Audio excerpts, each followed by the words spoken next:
They fired me over Zoom, smirking like it was done, but they forgot one thing. I'm the one who approves payroll. They said it would just be a quick alignment meeting before month end. Karen's email had the same sugary tone she always used when delivering bad news, punctuated with a smiley face, as if a little emoji softened betrayal. I joined the Zoom call at 8:59 a.m., same as always, thinking maybe this was about streamlining our department or reallocating staff. After all, I'd been with Callaway Logistics for 7 years, leading finance operations through 2 acquisitions, a pandemic, and a full software overhaul they barely survived. What I didn't expect was to see Karen from HR, Justin, my direct manager, and Dean, the newly minted COO, who'd barely spoken to me since his arrival.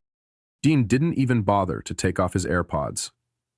"Thanks for hopping on," Karen said, too cheerfully, like this was a performance. "We're making some changes to better align our cost structure with future growth."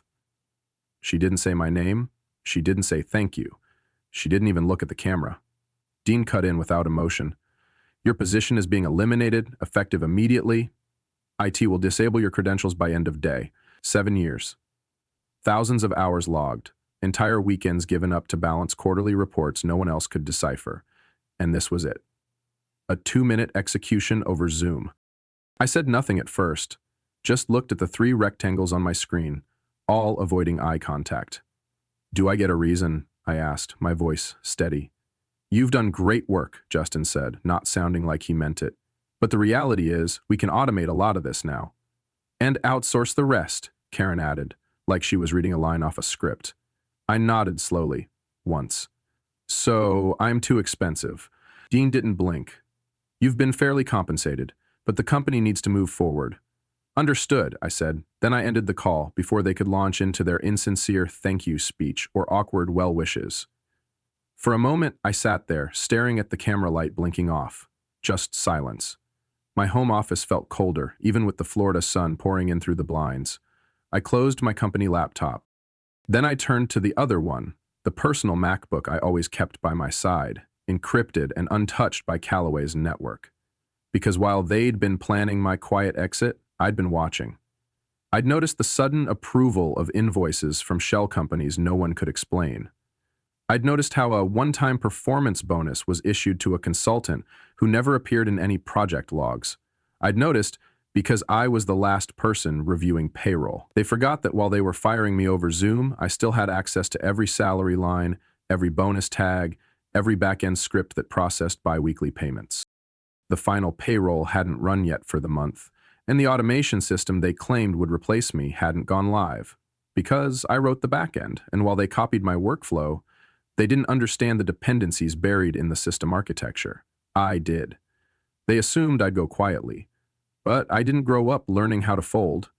I grew up watching my dad lose his job to a cheaper contractor because someone in a suit said he was too experienced. I grew up knowing that when power changes hands, truth becomes the first casualty. Unless someone keeps the receipts. I opened my encrypted folder and reviewed the files again. Export logs of contractor payments over the last 5 quarters, side by side with flagged vendor IDs. Nearly $600,000, 0 cents. Routed to 3 entities that didn't exist prior to Dean's arrival, 2 of which shared a business address with a consultancy firm Karen used to work for. Every single transaction timestamped, cross-referenced, and stored with immutable checksum hash. I hadn't saved this data out of paranoia. I'd done it out of principle. Because good finance people always leave an audit trail, and great ones know when to follow it home. I wasn't going to go on LinkedIn and rant. I wasn't going to beg for my job back or try to prove my worth. I didn't need to. The code would speak louder. Because 3 months ago, when Dean started reviewing core processes, I'd quietly installed a subroutine, authorized, technically, to log changes to the approval schema. Every time someone manually overrode a payroll verification, the system created a ghost line, invisible to most, but not to me, and not to the auditors. That script was still active. And in exactly 14 hours, when the final payroll was pushed live, those ghost lines would trigger an alert, one that went to our third-party compliance monitor as required by SEC reporting due to our public purple contracts. A line item I fought to implement after our last audit, buried in page 12 of a policy no one else bothered to read. I didn't need revenge, I just needed patience. Because numbers never lie. People do. And by tomorrow morning, when those payments got flagged and the board started asking questions, someone would have to explain why our COO authorized six-figure bonuses to vendors with no deliverables, and why the only person who could have caught it had been removed via Zoom with no transition plan. The best part? I wouldn't say a word. I'd just watch. Quietly. Like I always had. The Zoom call had ended 5 minutes ago, but the taste of it lingered like sour coffee left too long on the burner. My laptop screen was still open, frozen on the blank squares, where HR had hidden behind muted icons, where Todd, my new division director, smiled as he read from a script he hadn't even bothered to personalize. Due to restructuring, your role is being eliminated effective immediately. Please return all company equipment within 72 hours. Thank you for your service. Then a soft click as he left the meeting. Just like that, 18 years distilled into one cold paragraph. I didn't say a word during the call. I didn't protest. I didn't ask questions. I just let the silence speak, but inside I wasn't shocked. Because what they forgot, what Todd didn't know, and what HR never bothered to check, was that I wasn't just another middle-tier manager getting booted in a budget call. I was the one who'd architected the payroll approval system when we migrated from Cortapay to Nimbus. I was the one who'd built the automation scripts, the approval hierarchies, the compliance alerts. I was the one who designed the fallback protocols after the ransomware scare 3 years ago.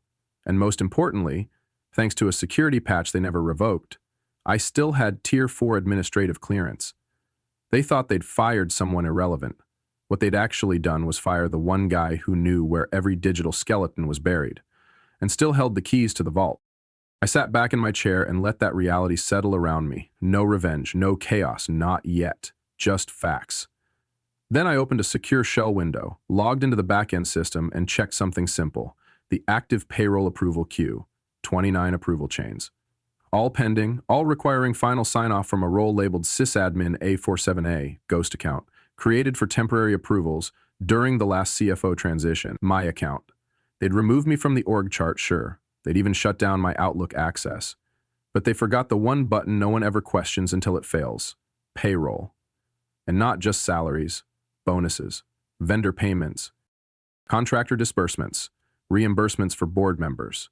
I stared at the list, each item time-stamped, waiting, like dominoes lined up in silence. They'd made their move. Now it was time for mine. But not by crashing the system, no. That would be petty. Instead, I created a simple script, non-invasive, undetectable unless you knew what to look for. It paused each pending payment by inserting a single line into the approval logic, awaiting secondary validation. The system didn't flag it as an error, it didn't send alerts, it just waited. I watched as the queue resorted, item after item shifting quietly into limbo. No alarms, no red text, just stillness. Then I picked up my phone and called Melissa, our payroll manager. She was sharp, fast, and had no idea yet. Hey, I said calmly, just a heads up, heard some noise about system approvals not going through. Might want to check the payroll backend. Wait, what? She said, already typing. You're not in today? No, I replied, tone neutral.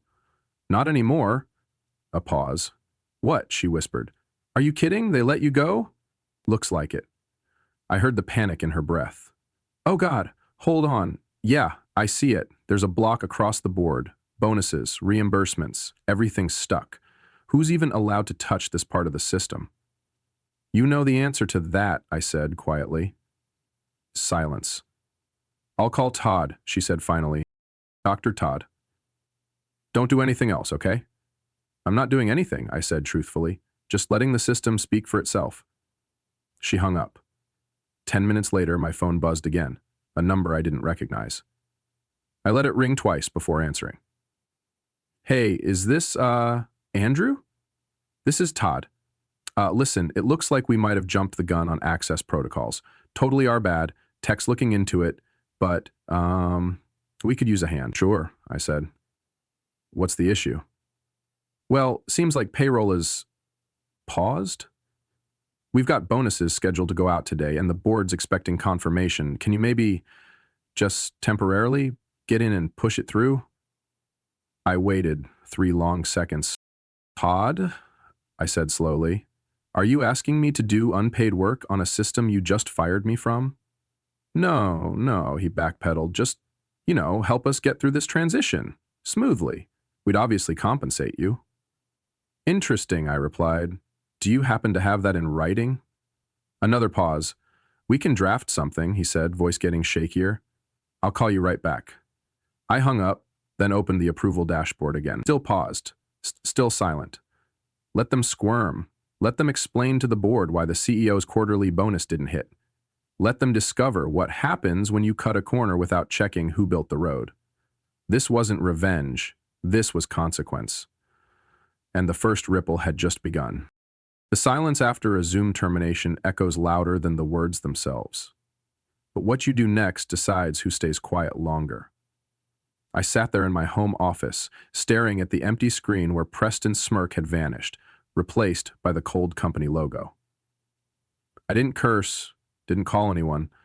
Instead, I opened a folder labeled sys_sync legacy build redline versions.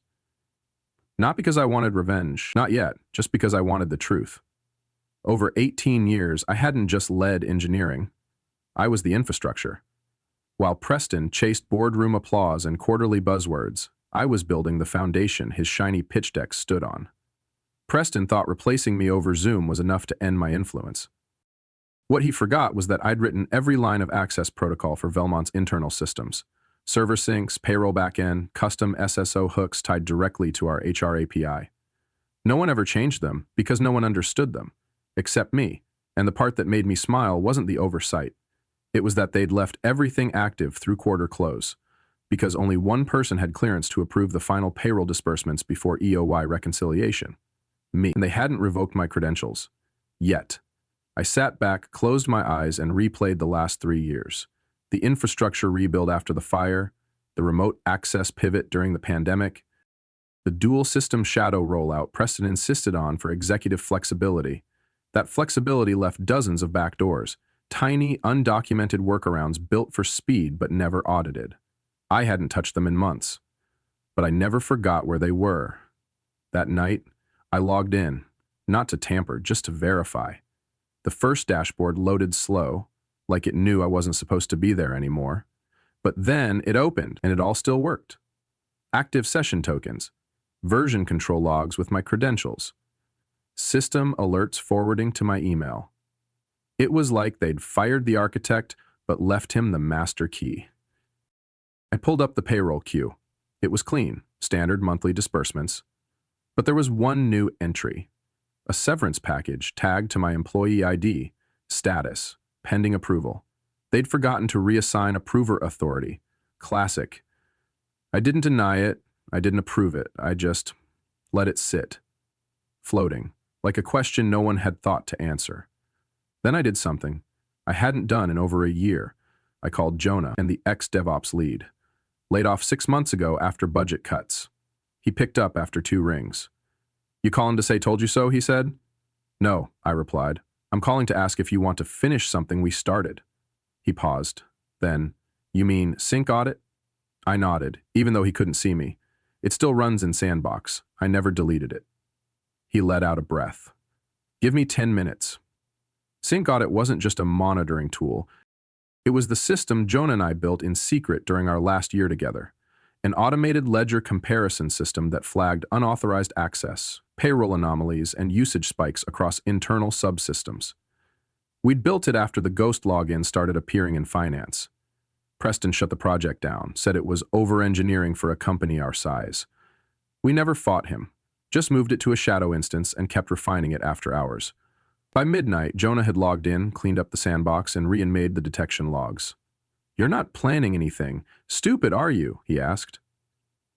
Not stupid, I said, just surgical. Because Preston's mistake wasn't that he fired me.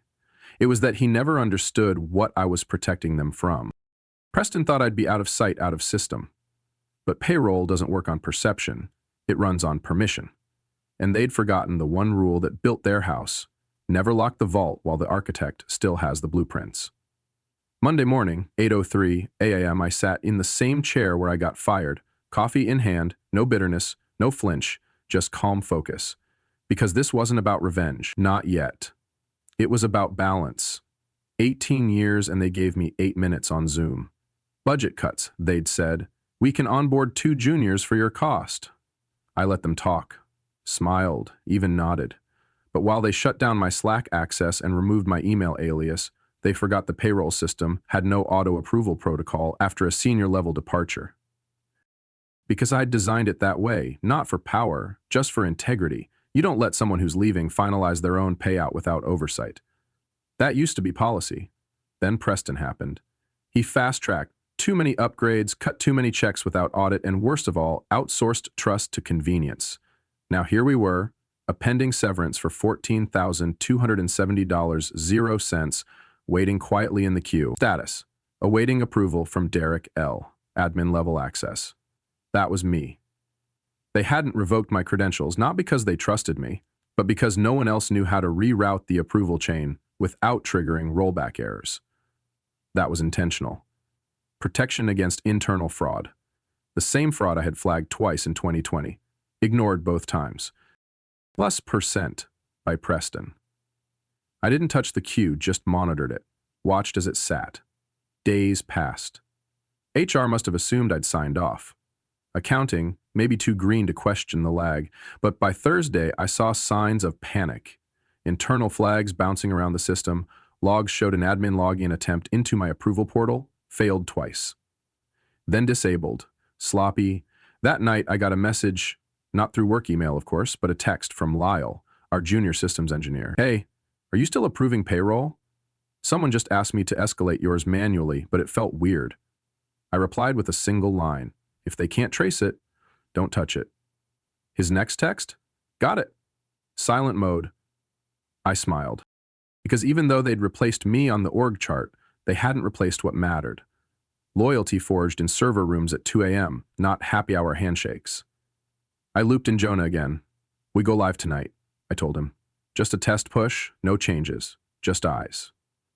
By 2:17 a.m., Sync Audit was live. It triggered 42 warnings in its first 90 seconds.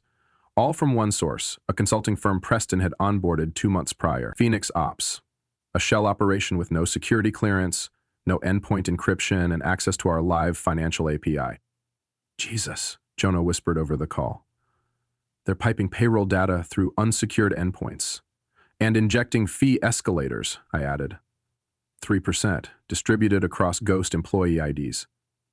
It was fraud.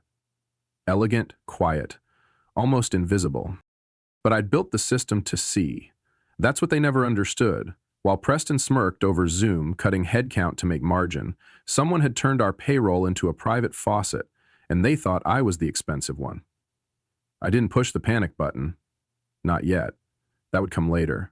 For now, I downloaded everything, logs, timestamps, routing maps, and API call chains, and backed it up to 3 offline drives, one for my lawyer, one for the state auditor, one for the press if it ever came to that, and the severance request? Still sitting, unapproved, not denied, just quiet, holding its breath. Just like me. Because I wasn't here to scream. I was here to show them what silence built. It showed up at 9:42 a.m. Friday morning. An urgent IT ticket, flagged executive priority and tagged with Preston's initials. The subject line was harmless enough. Severance delay, payroll, escalation needed. But I knew that wasn't what it was about. They'd finally noticed. Not just that my severance hadn't been processed, but that the system wouldn't let them force it through. Preston must have tried routing the approval to someone else, probably Jenna in HR or Marcus from Ops, but the backend had denied access with a simple line of code I'd written 5 years ago. Authority cannot be transferred without originator consent. And the originator? Still me, still watching. I didn't respond to the ticket. Instead, I logged into the secondary admin dashboard, the one buried under 5 layers of permissions, the one only 2 people in the company ever knew existed. Both of us were now gone. But I still had keys. I opened the activity logs for the past 72 hours. There it was. Preston had authorized a consulting engineer to access the approval chain using temporary root credentials. The engineer failed twice, then tried to override the logic lock with a backdated batch script. The script ran, but hit a firewall I'd hard-coded during the system's original build.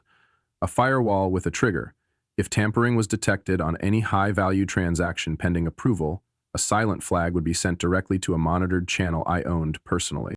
I checked the endpoint, flag received, timestamped, archived, and auto-forwarded to a read-alone mailbox tied to our external compliance partner. They'd tried to breach my system, and the system told someone. I could have called them out, could have gone public, but that's not the story I wanted. Not yet. I wasn't chasing revenge. I was proving a point. And Preston? He was handing me the canvas. That afternoon, another ticket came in, this one from Jenna. Softer tone, more desperation. Derek, we think there's been a glitch with the payroll sync. Could really use your insight. Just a one-time fix. Would appreciate it. It was bait. Cleverer than Preston's brute force, but still transparent. They didn't need a fix. They needed a blind signature. But I wasn't going to be the one to give it. Instead, I quietly cloned the user session from Jenna's machine and set up a virtual sandbox. Then I watched. Over the next hour, I traced a sequence of activities from her account. Some legitimate, some clearly directed by someone else. She was trying to map the approval chain manually, but the architecture was designed to obfuscate internal dependency. The more they searched, the more the system looped back on itself. Because this wasn't a normal workflow engine, it was a trust mesh, built on legacy code I wrote in version 2.1, reinforced over 12 years and protected not by passwords, but by intent. They couldn't break it because they didn't understand what held it together. That night, I met Jonah at a small diner outside of town. No laptops, no code talk, just coffee and truth. It's worse than I thought, he said after 10 minutes of silence. I know, I said. Phoenix Ops is pulling full employee datasets, not just payroll, benefits, W-2S, SSNs. And no one else sees this? They might, I replied, but no one's talking. He leaned back, shaking his head. Why haven't you gone nuclear yet? I stared out the window for a moment. Because I want the system to indict them, not me. We paid in cash. He said nothing else, just a nod, a silent pact. The next morning, Saturday, I logged into the audit mirror. It's a ghosted replica of our live environment, inaccessible through normal channels, used only during disaster drills. I injected a single entry. Payroll sync discrepancy detected. Auto audit initiated. No names, no blame, just data. And I let the machine do what I built it to do, trace truth. By Sunday evening, 3 auto flags had reached the compliance node. Preston's fraud wasn't just visible, it was mathematically undeniable. And yet, I still hadn't said a word. Because that was the point. Let them dig, let them panic. Let the silence speak first. 1.6. The meeting they scheduled without me, Tilta 1, 2 Lean Mach, Muote. Monday morning, 8 o'clock sharp, the leadership sync began. Except I wasn't invited. My calendar was clean, wiped the moment they revoked my credentials. But what they forgot was that I built the calendar integration tool they still used for internal routing. So while my name wasn't on the list, I could still see every meeting, every agenda item, and every quiet reshuffle behind the scenes. The subject line was sterile. Transition planning, Q2 ops plus payroll. The participants, Preston, Jenna, Marcus, external consultants from Phoenix Ops, and someone listed only as DB. I recognized the initials. Devin Bellamy, a crisis consultant. He didn't work on strategy, he worked on cover-ups. Preston had officially entered damage control. I logged in through the proxy system, read only mirror access I'd created years ago for board reporting. No one had remembered to revoke it because no one remembered it existed. The video call started with fake confidence. Preston opened with his usual smugness, spinning the tech hiccup as a minor delay caused by unfamiliar legacy systems. Devin didn't blink. What's the exposure? He asked, flat. Jenna hesitated. It's isolated to a subset of approval pathways, she offered, eyes flicking nervously. No evidence of breach, just irregularities in the automation logic. Devin stared at her through the screen. Irregularities don't trigger auto notifications to compliance endpoints in Oregon. Silence. Then, Marcus, clearly rattled, tried to pivot. We're working with Phoenix Ops to replicate the environment and rebuild a clean version. Derek's code is still active, Devin cut in. And your problem isn't replication, it's traceability. Everything your former systems engineer touched has an audit trail. If he hasn't wiped them, and I'm guessing he hasn't, then this isn't a glitch, it's a slow leak. Preston shifted in his seat. Can we get ahead of it, he asked. If we reset the environment, shut down his access, he doesn't need access, Devin interrupted. If the flags were already sent, the data's out. You're playing catch-up. That's when it happened. Jenna glanced sideways, clearly debating whether to speak. Then she exhaled.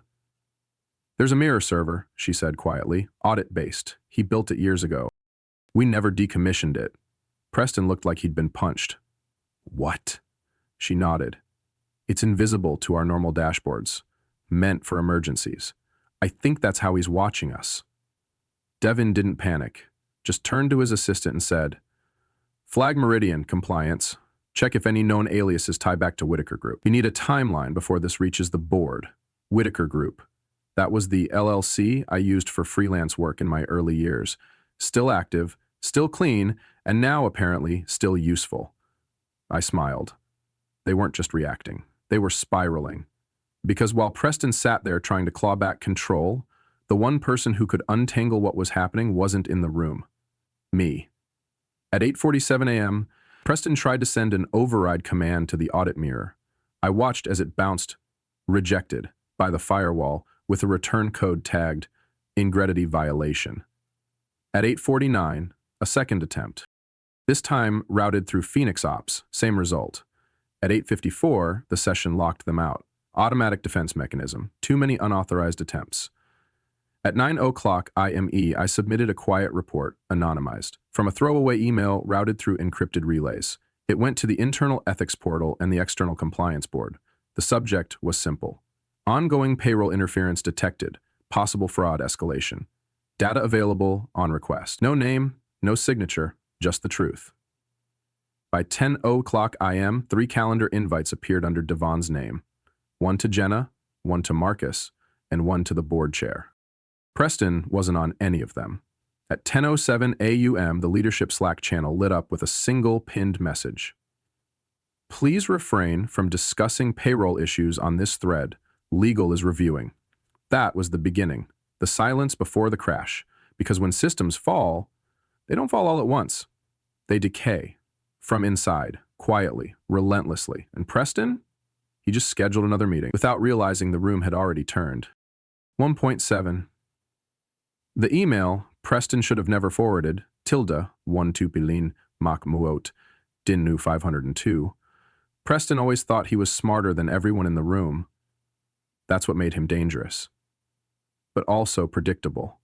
He liked to delegate the details, but still look like the architect, the mastermind. So when the Phoenix Ops consultants sent over their interim system report, clearly marked internal use only, he didn't think twice before forwarding it to the full leadership thread, CCing Jenna, Marcus, even external legal. He wanted to look informed. But what he didn't realize was that the report included metadata. Every timestamp, every system discrepancy, every code attribution line. And in a footnote that looked like a bland tech blurb, it read, Trigger pathways originated from legacy sysadmin alias D0X_357, linked to Derek Whitaker's original deployment instance. Audit access still active via orphaned redundancy node. Recommend legal escalation pending forensic review. That's all I needed, not to act, but to wait. Because the moment he forwarded that report, a dozen inboxes now had hard evidence tying the payroll disruptions to something he failed to deactivate. I didn't hide my tracks. I left them in plain sight, buried inside the system he never understood. That afternoon, a friend from HR, one of the few still on my side, sent a 3-word message from her personal phone. He forwarded it. I knew exactly what she meant. I didn't reply. Didn't need to.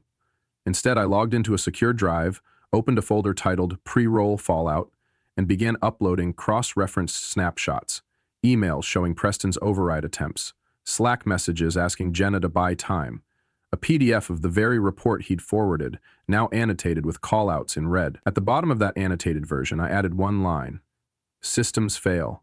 People choose whether to notice. I encrypted the file, split the access key across 3 trusted backups, and set a delivery timer, 48 hours. If nothing changed, it would go out to Meridian's external auditor, the board's compliance officer, and a tech journalist I knew from a cybersecurity panel years ago. Preston had pushed me out like a name on a spreadsheet. He never once asked how everything still worked without me. Now, slowly, piece by piece, they were realizing. At 3:17 p.m., Jenna sent an internal request to have the audit mirror shut down. She labeled it an outdated risk vector. The IT lead responded 8 minutes later. Node not accessible via current credentials. Legacy root permissions remain active, escalating to infra. I didn't need to be there to hear the silence that followed. At 4:12 p.m., the Slack engineering channel got locked. At 4:19 p.m., the head of compliance posted, "Please submit all payroll changes through paper trail until further notice." Paper. In 2025. That was their solution, because digital had turned on them, and I was the one who held the keys. Preston called Jenna at 5:12 p.m. She didn't answer. He called Marcus next. Still nothing. He sent a final group message to Leadership Weekly at 5:48 p.m. "Let's regroup early tomorrow, 7:30 a.m. sharp. We need a plan before the board starts asking more questions." No one replied. They were already forming their own plans, and Preston, he'd just locked himself in a room with no exits, because what he didn't know, what he'd never thought to check, was that the system still used my name on every approval signature, even in silent mode. He saw the totals, but not the trail. And that trail was about to become public. They thought they'd cut me out. That one Zoom call was all it took. Preston grinning like he'd just flipped a switch, telling me to let things go gracefully, while I watched my face disappear from the org chart in real time. But what he didn't know, what none of them knew, was that the system didn't work with me. It worked because of me. When I built the core infrastructure of Meridian's payroll backend, I wasn't just patching together APIs and off-the-shelf components. I was writing custom authentication layers, layered approvals, logic trees that only responded to triggers with my biometric signature. Every payment, every bonus, every tax offset ran through a logic gate labeled DWHE. Preston could fire me over Zoom, but he couldn't remove me from code that still pulsed with my fingerprint. And when he forwarded that Phoenix Ops report, the consultants finally saw the truth. Their payroll bottleneck wasn't a misconfigured setting. It was a dependency. Me. My alias, my decisions. The deeper they dug, the more threads they pulled loose. Even the backup workflows Preston ordered implemented had defaulted to failsafe nodes. At one point, Preston ordered implemented had defaulted to failsafe nodes. Nodes only I had access to. It wasn't revenge. It was insurance. I didn't sabotage the system. I just never let it forget who built it. That night at 11:42 p.m., a quiet trigger activated. A silent logon from a non-authorized exec email, attempting to override tax cycle automation. The system flagged it, paused the process, and, per the original design, sent a passive notification to the original architect. Me. I received it while brushing my teeth. Plain text. Override attempt flagged. DW halted, not verified. Q halted. I stared at the screen and let the weight of it settle.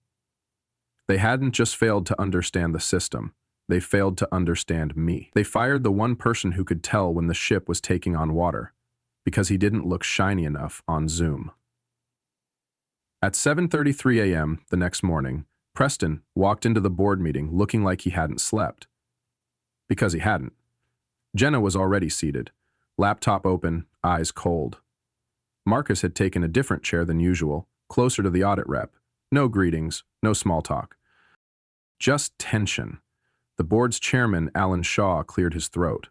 "Before we begin, Preston, explain why half the Q2 bonuses failed to disperse last night." Preston stammered. "Blame system error, blamed Phoenix Ops." "They're still mapping the new protocol," he said, voice brittle. Alan didn't flinch. "Did you know the new protocol still pings a legacy node marked DWAW?" Silence. "Did you know that Node as, despite being deprecated by your team, still handles compliance routing for any fund over $10,000, 0 cents? Preston's mouth opened, closed, then stayed shut. Alan turned to the audit rep. "And just to confirm, that Node is still active, yes?" She nodded. "Fully.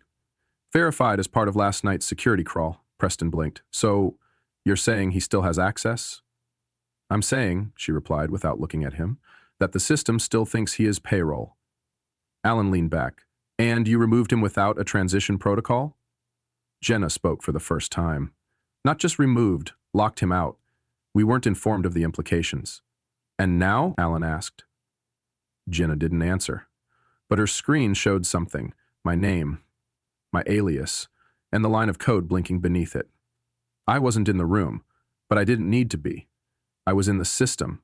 The infrastructure Preston tried to bury under consultant fluff and flashy slides still beat with my logic, my thresholds, my quiet warnings. And now, the board knew. Not because I told them, but because the system did. It always had. I never coded my name in as ego. I coded it as accountability. And now, accountability had come home. Preston cleared his throat. I can contact Derek, maybe ask for a consult. You already did, Jenna said flatly. He declined. Alan turned to the audit rep again. What's the recommendation? Full forensic review. Immediate rollback to the last stable checkpoint, dated 3 days before Derek's termination. Alan nodded. Do it. As Preston opened his mouth to protest, Alan raised a hand. You fired the one person who understood the system. Now we pay the price. At 9:14 a.m., my phone buzzed. A familiar number, one I hadn't saved but had memorized. I didn't answer. Instead, I opened a folder titled Contingency Echo. Inside, a final report, password protected, delivery queued. Just in case they still hadn't learned. Because some systems remember who built them. At exactly 10:26 a.m., my phone buzzed again. Second call from the same number that tried at dawn. I didn't pick up. Then came the voicemail. I stared at it without playing, letting the automated transcription crawl across the screen like a silent confession. Derek, it's Preston. Look, I know things ended poorly. I might have misjudged a few transitions, but we're in a situation here. Critical systems failed last night, and we need your insight. Just a call. One conversation. That's all I'm asking. I let it sit. Didn't even press play. Because everything I needed to hear I already had. The desperation wasn't in his words, it was in the timestamp. Less than 24 hours after they tried scrubbing me from the ledger, their entire system started begging for my fingerprints. But that wasn't the real mistake. The real mistake was what came next. Another voicemail. This time not from Preston, but from Jenna. Derek, it's Jenna. I know this isn't your problem anymore, but the board's launched a full review, and your name keeps coming up, not as a scapegoat, as the one person who warned us. You said nothing when you left, and now everything's unraveling. If you have any documentation to help stabilize this, please share it. For the sake of the team, at least, that almost got me. Almost. Because Jenna wasn't the enemy. She was just another player stuck between layers of corporate varnish and boardroom noise. But even then, I didn't call back. I forwarded both voicemails to a private archive labeled leverage/Q2 collapse and returned to my coffee, watching the river bend under a gray sky like it had done long before Riverton manufacturing was even an idea. They always underestimated the quiet ones. The ones who didn't protest, didn't shout, didn't send angry exit emails, but silence in the right hands is not surrender, it's strategy. And the longer I stayed silent, the more their system screamed my name. At 11:17 a.m., a notification pinged from an old failsafe I had embedded deep in the payroll verification layer. A logic trip I'd designed myself. Alert, overwrite attempt blocked, /DWH integrity enforced, /escalation triggered, meaning someone, somewhere, had tried to rewrite the core approval sequence. And the system, bless its stubborn loyalty, had refused. That same system now ran every executive bonus, every high-level salary adjustment, every equity disbursement, and not a cent could be released without a signature it no longer had. Mine. I sipped the rest of my coffee slowly, letting the realization wash over me again like a favorite melody rediscovered. I wasn't seeking revenge. I wasn't even fighting back. I was simply not gone. That afternoon, another email came, not from Preston, not even from Jenna, but from a name I hadn't seen in years. Gregory Toland, executive chairman of Riverton's board. Mr. Whitaker, I understand you're no longer with the company, but it appears some of the proprietary infrastructure built during your tenure is central to our current operations. We'd appreciate a conversation at your earliest convenience. Respectfully, Greg. I stared at it for a while, then opened a fresh note and began typing. Not a response, just thoughts. Boundaries. Conditions. Because if they wanted the system stabilized, it wouldn't be through panic calls and boardroom hand-wringing. It would be on my terms. Not out of pride, out of principle. Because the thing they never understood was this: I never built the system to serve me. I built it to protect the people who never got invited to the Zooms where layoffs were decided, the techs who stayed late, the operators who ran payroll on Christmas Eve, the interns who believed they were building something real. The system protected them, and now it was refusing to obey those who never earned its trust. That night, I walked down to the marina, the same spot where Patricia and I used to sit when we had time to dream. I stood at the railing and listened to the water, cool air brushing against a memory I hadn't visited in years. It wasn't revenge, not really. It was restoration. The system still said my name, not because I forced it to, but because I earned it, because it knew. And now, so did they. At exactly 2:00 p.m. the next day, a systems-wide alert triggered a cascade failure inside Riverton's payment logic core. The kind of red flag event that normally required 3 approvals, a rollback protocol, and 2 compliance sign-offs before it even reached payroll. But now, it simply blinked, froze, stalled, because the approval authority no longer existed on their servers, because I had built it that way. System Sync, the backbone of Riverton's manufacturing and financial operations, was my creation. A closed-loop ecosystem written in modular logic, patched over 5 years, tested in black swan conditions, and deliberately insulated from outside overrides unless they met 3 conditions: biometric admin handshake, audit trail confirmation, and active credential timestamping.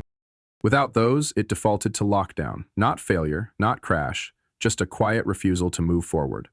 And this week, it had nothing left to trust, because they deleted me. They thought I was gone, but the system, my system, never forgot. At 2:11 p.m., I received a one-line email from Preston's assistant. Can you confirm if System Sync is currently under your control? I stared at the line for a long moment, marveling at its simplicity. No greeting, no context, just the quiet panic of a company watching its foundation hiccup under pressure. I didn't reply. Instead, I opened my archive and pulled up the fail-safe design doc I drafted in 2021. Authorization Layer Redundancy, Phase 4 Contingency, line 213.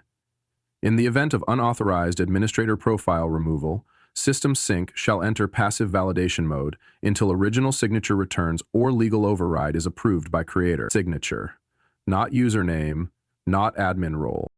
Actual digital signature, RSA encoded, split across dual key validation, stored on an encrypted device they never thought to request when they let me go. And even if they had, that device didn't live on a network. It sat in my study drawer, inside a small wooden box Patricia gave me on our 10th anniversary, nestled between faded photos and her old postcards from Denver. I leaned back in my chair. Let them squirm. Let the system pause, because now they had 2 choices: call me or call their lawyers. And even then, the outcome would be the same. The next morning, Jenna called again, this time from her personal number. Derek, she began, her voice low and taut. We need to talk, privately. I said nothing. She continued, the board's requesting a report on why none of the March bonuses cleared. IT says it's a system sync integrity issue. Still, I waited. They know now, Derek, that it's yours, that you're the only one who can fix it. My silence stretched. Then I asked, do they know who signed off on removing my credentials without transfer protocol? She sighed. It was Preston. But they're not protecting him anymore. I nodded once. Not for her, just for me. A quiet signal that some balances still existed in this world. You'll get an offer, she added, soon. Not just to consult, to return. That was the real twist. They'd spent weeks erasing me, scrubbing directories, invalidating credentials, rerouting chains of command, and now, with their system crumbling, their only viable strategy was to invite the ghost back. I ended the call politely, then reached for the old drive. Not to boot it, just to feel the weight of it in my hand. Because what they didn't understand was that I'd already moved on. I'd already started consulting for a logistics firm in Portland that respected architecture, paid invoices on time, and didn't mistake flash for integrity. The offer from Riverton came 3 hours later. Full reinstatement, retroactive bonuses, public apology optional. I read it twice. Then pressed delete, not out of spite, out of clarity. I didn't build System Sync to serve a company. I built it to serve purpose, precision, legacy. And now, the legacy was outliving the hands that tried to erase it. By evening, Preston's resignation had leaked to local media, citing personal reasons and operational stress. Behind the scenes, I knew what had happened. The board found the audit trail, the missed compliance checks, the override attempt flagged with his admin stamp. He wasn't pushed. He was dropped. The next day, I received a message from Greg Toland again. This time, no offers. Just 6 words. The system still carries your name.